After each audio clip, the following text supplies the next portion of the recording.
Olá, galerinha! Na aula de hoje vamos falar sobre verbos.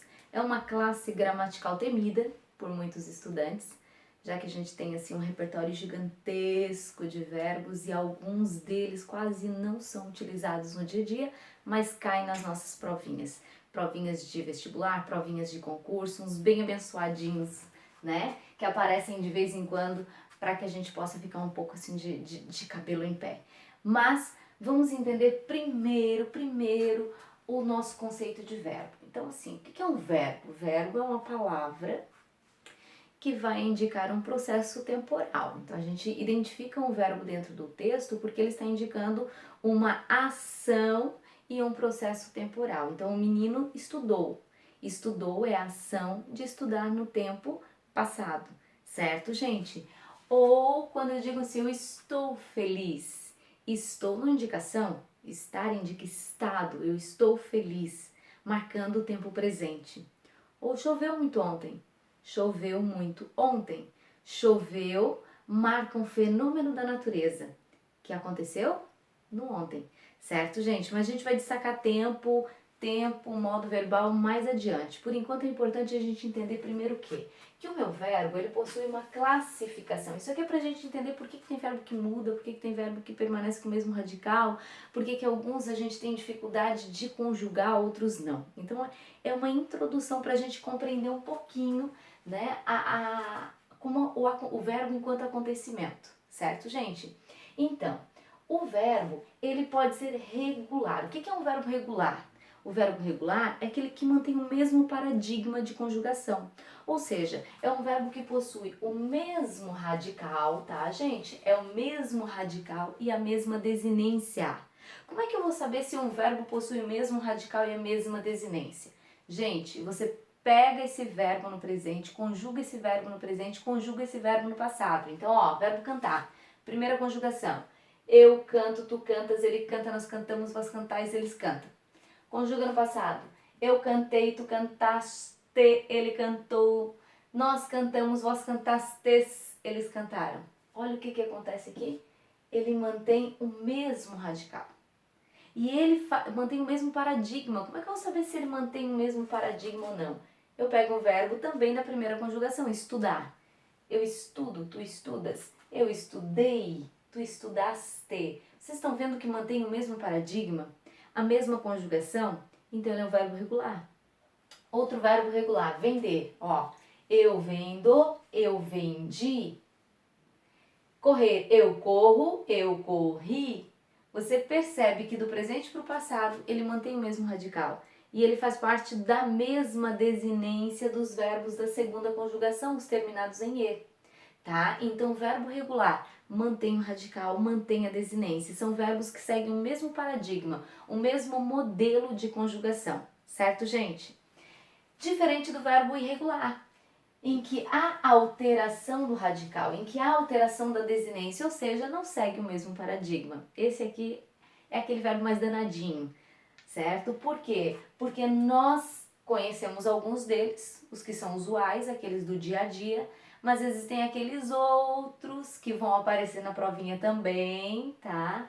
Que são os que nos confundem por terem terminações semelhantes, tá? Então, olha só, o verbo fazer. Fazer, eu faço, eu fiz. Mudou o radical, mudou a desinência. Eu tenho verbo irregular. Trazer, eu trago, eu trouxe. Mudou a conjugação? Olha só, mudou o radical. Caber, eu caibo, eu coube. Dizer, eu digo, eu disse. Mudou o radical, mudou a desinência, ele é irregular. Agora, gente, olha só, muita atenção em determinados verbos irregulares. Verbos terminados em iar confundem muito as pessoas, tá? Maquiar, por exemplo. Conjugando o verbo maquiar no presente. Eu me maquio. Tu te maquias? Ele se maquia, nós nos maquiamos. Maquiar é um verbo terminado em iar. Maquiar é um verbo regular, ou seja, ele mantém o mesmo paradigma. Olha só, maquiar é terminado em A, assim como cantar. Então, eu canto, eu maquio. Eu cantei, eu maquiei. Não confundam o maquiar com os amigos do Mário. Quem são os amigos do Mário? São verbos terminados em IA, que são considerados irregulares. Por quê? Porque não mantêm o mesmo paradigma, certo? Esses verbos aqui são os únicos verbos terminados em IA que são irregulares. Então grava aí, são irregulares os verbos terminados em IAR, amigos de quem? Do Mário. Quem são os amigos do Mário, gente? Mediar, ansiar, remediar, incendiar, odiar. Aí nós vamos lá, vamos conjugar o verbo mediar. Eu medeio ou eu medio? Remediar, eu remedeio ou remedio? Vem a dúvida, não vem? Gente, se eles são verbos irregulares, terminados em IA, eles entre si vão seguir o mesmo paradigma também de conjugação. Então a gente faz o seguinte, o verbo odiar. Todo mundo conhece o verbo odiar, não conhece? Não deveria, né? Mas todo mundo conhece e sabe conjugar o verbo odiar. Então conjuga o verbo odiar. Eu odeio, tu odeias, ele odeia, nós odiamos. Tá vendo aqui que mudou? Mudou radical. Odiamos, vós odiais, eles odeiam. Se você sabe conjugar o verbo odiar, você sabe conjugar os amigos do Mário. Mediar, eu medeio, tu medeias, ele medeia, nós mediamos, vós mediais, eles medeiam. Você sabe conjugar o remediar. Eu remedeio, tu remedeias, ele remedeia, nós remediamos, vós remediais, eles remedeiam. Professor, mas que estranho! É estranho porque nós quase não usamos. Geralmente é assim na língua, não é? Nós quase não usamos determinada construção, quando ela nos aparece, opa, causou estranheza, certo, gente?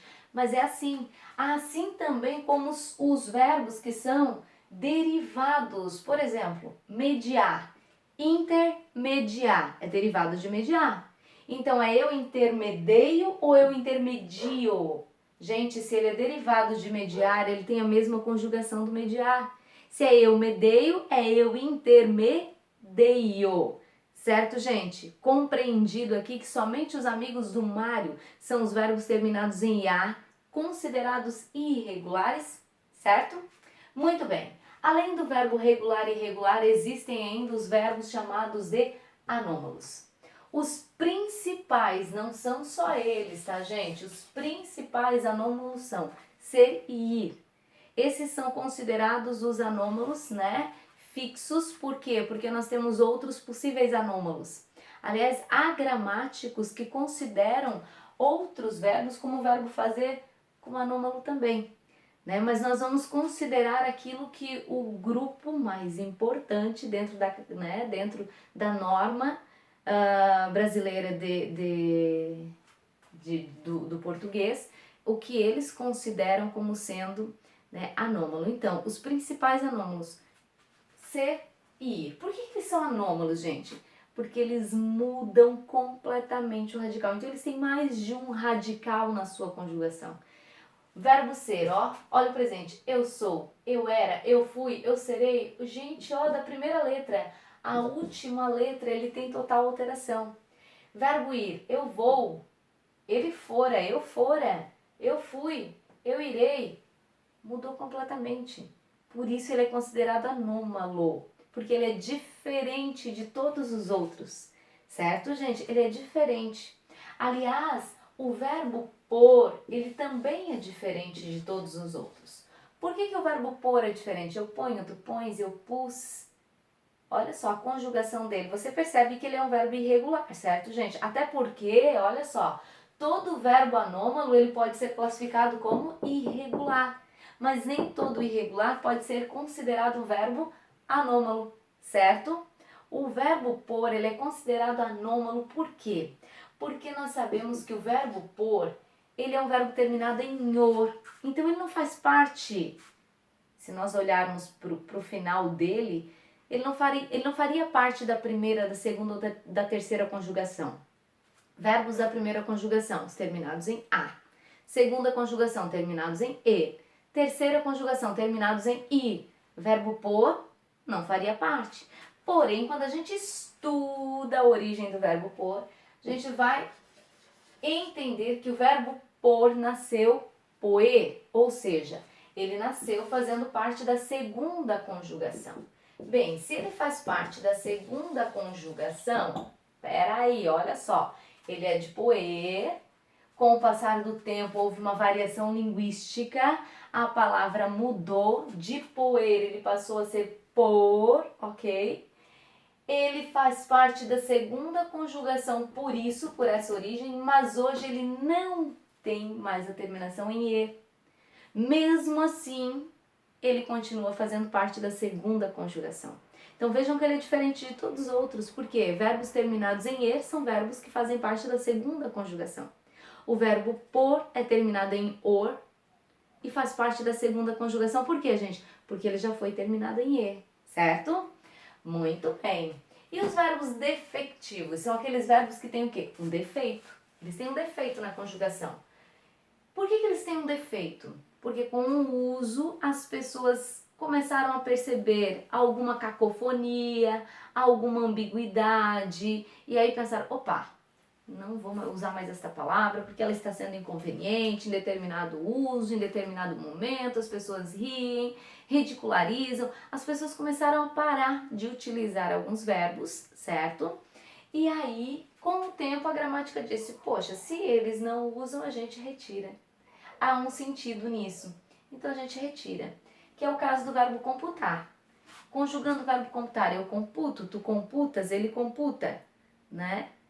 Eu computo? Tu computas? Isso começou a se tornar piadinha, as pessoas, opa, vamos usar então uma locução verbal, eu estou computando, ou uma construção que seja sinônima. Eu processo, eu estou processando, o computador está processando, certo, gente? Então o verbo computar, ele se tornou defectivo. Ó, não existe eu computo, tu computas, ele computa. Este é um verbo que só existe na segunda pessoa do plural, né, no vós, e na primeira pessoa do plural, nós e vós. Nós computamos, vós computais. Só.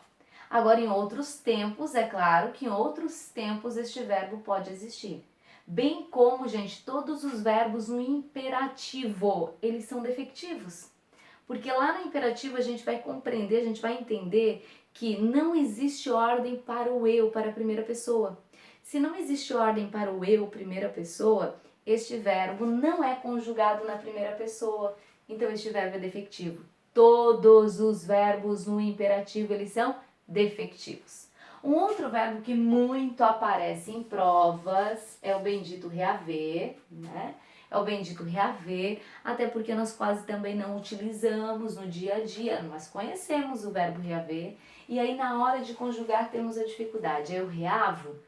Eu reavi? Como é que eu conjugo este verbo? Gente, o verbo reaver, ele é conjugado da mesma forma que o verbo haver. Mas atenção, ele é conjugado na mesma forma que o verbo haver, nas pessoas em que o verbo haver for conjugado com a letra V. Nas pessoas em que o verbo haver for conjugado com a letra V. Então, olha só. Conjugando o verbo haver no presente. Eu hei, tu has, ele há, nós havemos ou hemos, haveis ou eis, eles hão. Tem a letra V? Não.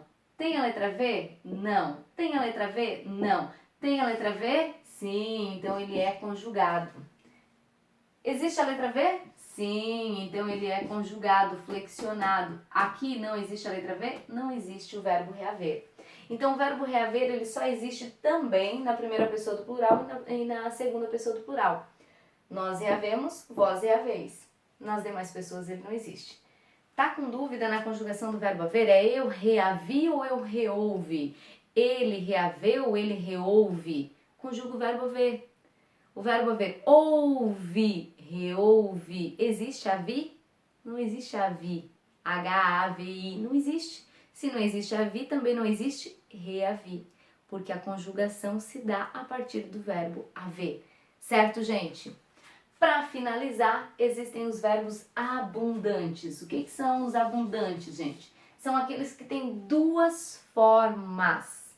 Então, ele tem mais de uma forma.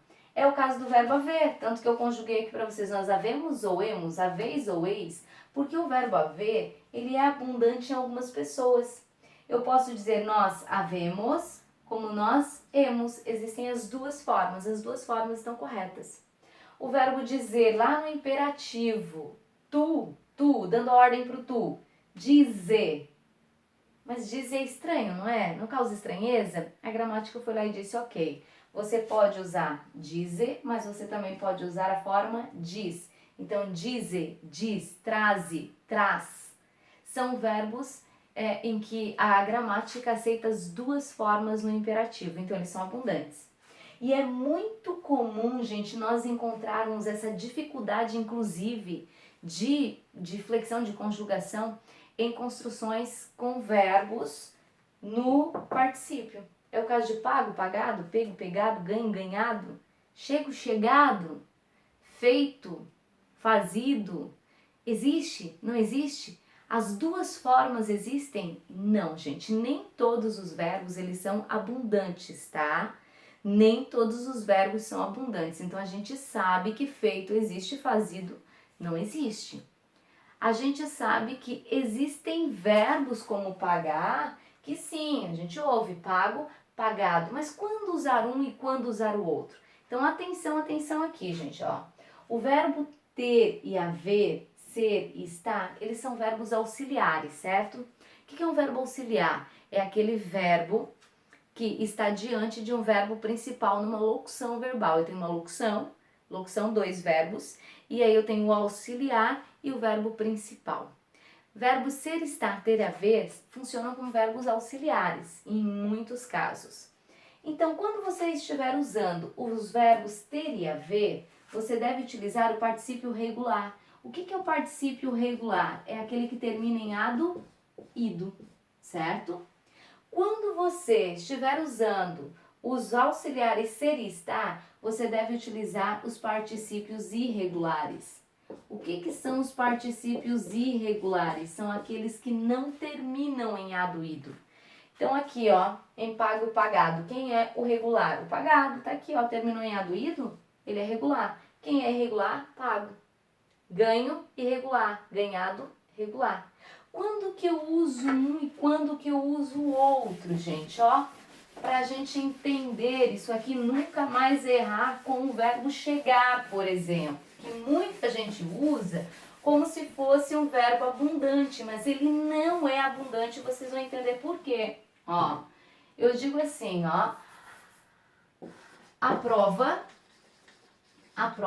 foi impressa ou imprimida. Foi é do verbo ser, ok?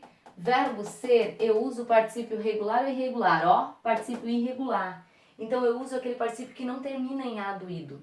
A prova foi impressa, ó, com o verbo ser, eu uso o particípio irregular, aquele que não termina em ado, ido. Agora, a prova, eu tinha imprimido ou impresso a prova. Tinha, verbo ter. Se eu tenho o verbo ter, eu uso o particípio regular, aquele que termina em ado, ido, certo, gente? Então, eu tinha imprimido a prova. Eu tinha imprimido, verbo ter, ado, ido. A vela foi acesa, eu tinha acendido a vela, certo? Por que eu disse que o verbo chegar, ele não é abundante, gente? Olha só, a moça tinha, ou a moça havia, independente, ter, haver, eu uso apenas com particípio regular. Então, a moça tinha chegado. A moça havia chegado. Eu tinha chegado. Eu havia chegado. Não existe eu havia chegou. Não existe ela tinha chegou. Há aqueles que dizem, mas é mais bonito, né? Olha, sou melhor, estilisticamente falando, mais bonito. Gente, não existe, certo? É um vício de linguagem de construção que as pessoas, né, se acostumaram a utilizar, mas não existe. Chegar ele não é abundante. Grava isso aí, ó. Não é abundante. Não existe nas duas formas. Só existe uma forma, que é a forma do particípio regular. Ok, gente? Agora, olha só. Eu peguei o dinheiro peguei o dinheiro, paguei a conta, gastei o resto, ok? Gravem esses 3 verbos. Peguei o dinheiro, paguei a conta, gastei o resto, certo? Esses 3 verbos aqui, quando eles forem utilizados com os verbos ter e haver, atenção, atenção, a gramática aceita as 2 formas, tá? Então, nesses 2 casos, é facultativo. O que isso quer dizer? Quer dizer que eu posso dizer assim, ó, eu havia pago a conta ou eu havia pagado a conta. Eu havia pego o dinheiro ou eu havia pegado o dinheiro. Eu havia gasto o que ganhei ou eu havia gastado o que ganhei. A gramática, então, com esses 3 verbos aqui, ela aceita as 2 construções. Mas atenção, só com os verbos, os auxiliares ter e haver, ok? Com os demais não, certo, gente? Compreendido até aqui? Paramos por enquanto aqui. Próxima aula nós daremos sequência a verbos, certo? A conjugação verbal, as pessoas verbais. Então, acompanhe aí no mural os exercícios que eu deixarei para vocês, certo? Listas extras, tudo postarei no mural. Deixem as dúvidas também se tiverem, para que a gente possa sanar aí nas próximas aulas, ok, gente? Beijinho, beijinho. Tchau, tchau.